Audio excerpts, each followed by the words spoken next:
Dennis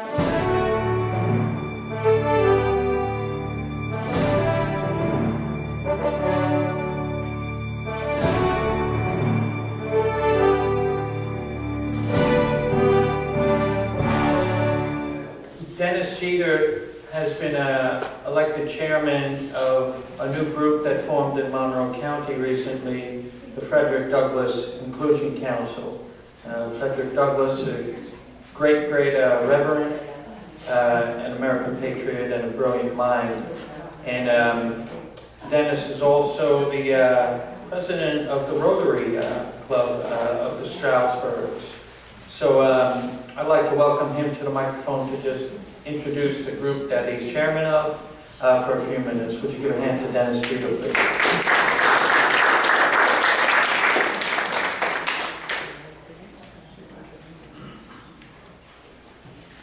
This was a formal event, so I wore my suit jacket. Can you hear me? No. Yeah, just jiggle the wire. Right. Hello. There you go. As Pete said, my name is Dennis Jeter. I'm a local business owner. I'm a company called Sound Strategy. Also president of the Stroudsburg Rotary Club. So if any of you are ever free on a Thursday afternoon and have a great lunch with some great people, please meet us over at the Sycamore Grill. We'd love to have you. But I'm here tonight to introduce the Frederick Douglass Inclusion Council. As Pete mentioned, Frederick Douglass was a great American, a patriot, a reverend, a former slave, and just an all-around inspiration to anyone who has ever studied anything about the man. It may not be evidently clear, but I am African American. What? Are you really? It's true. It is true. It's I say that kind of jokingly, but I say it with all seriousness, being in a room filled with Republicans. I have been a Republican my entire voting life, and as an African American Republican, I cannot tell you the looks of bewilderment that I have received throughout my adult life. You're a what? You voted what? Growing up in Washington, D.C., it was, and I grew up with my grandparents. And one thing I'm starting to realize now, you could never, ever get a straight answer out of my grandfather with regards to how he was going to vote or who he was going to vote for. I just know every day growing up, we always had to tell the radio tuned to Pat Buchanan and Tom Brady. And these top two guys would be going like this, face to face, head to head. And I said, Grandfather, which one is it? Why do you listen to this? He said, you always have to know what the other side is thinking. He just never told me who the other side was.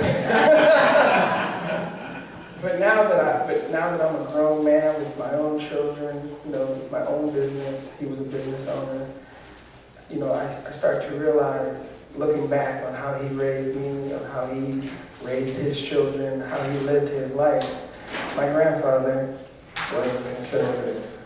There is absolutely no doubt in my mind. Now, does that mean that he voted Republican? I have no idea. But I do know that he was a conservative. I do know that he was fiscally responsible. I do know that he believed in family, that he believed in principles.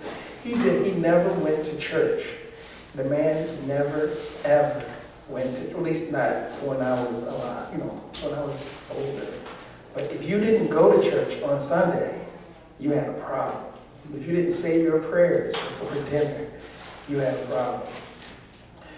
He had a very strong belief in God. He had a strong belief in family. And I think a lot of the principles that he believed in, I think a lot of the folks in his generation and generations before his generation believed in. It's actually a very, at least people in my generation, it's a little known fact that prior to the great giveaways under the Johnson administration, the majority of Black Americans in this country voted Republican. The the turn of the 20th century, there were many members of Congress who were African American.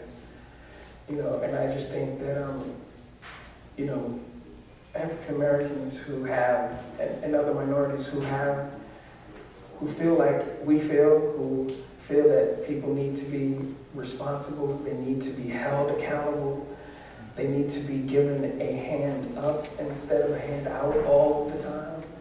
You know, I think that, you know, they need to know that there are people like them that can help them speak with a louder voice. And I believe that, you know, the Frederick Douglass Inclusion Council, which is not just a group of people kind of getting together, having a meeting here and there. It is actually a state, it is actually organized at the state level by the T.E.A.Party. So we have, there are other inclusion councils being formed throughout the state of Pennsylvania. Monroe County is the first, thank you, Mr. Jefferson, is the first organized chapter. We're looking for members. We're looking for people to help us grow the chapter and to be able to help strengthen the Republican Party and let folks know, you know what, the water's fine. Come on, jump in. It's all right. You don't have to vote Democrat just because you're African.